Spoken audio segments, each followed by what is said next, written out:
एउटा जङ्गलमा एउटा आँपको वृक्ष थियो।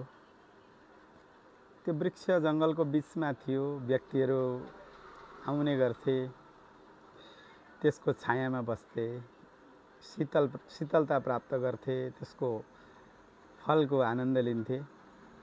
त्यही वृक्षमा पक्षीहरू आएर बस्थे। पक्षीहरूको कोलाहल हुन्थ्यो। उसले आफूलाई धेरै मजबुत सम्झिन्थ्यो। समय व्यतीत हुँदै गयो। समयका साथसाथमा आँपका पातहरू झर्दै गए। आँपका पातहरू झर्दै गएपछि जो आउँथे, जो बस्थे, ती आउन छोडे। ती पक्षीहरूको पनि आवागमन बन्द भएपछि त्यो आँपले सोच्न थालेछ, त्यो वृक्षले, कि यो दुनियाँ जबसम्म मतलब छ तबसम्म आउँदो रहेछ। पातहरू हुन्जेल, फलहरू हुन्जेल सबै आउँथे, पक्षीहरू पनि आउँथे, मनुष्य पनि आउँथे, तर कोही पनि आउन छोडो। आफूलाई निराश सम्झिन थालेछ। मौसम परिवर्तन भयो। फेरि सुन्दर समय आयो।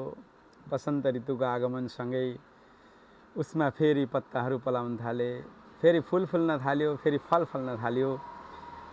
ती आफूलाई छोडेर हिँडेका मनुष्यहरू पुनः फर्केर आउन थाले, पक्षीहरू पुनः आएर बस्न थाले।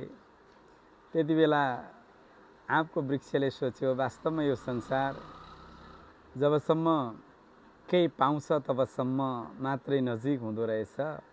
अलिकति केही पाउनु छोडिएपछि त कसैले वास्ता गर्दो रहन्छ।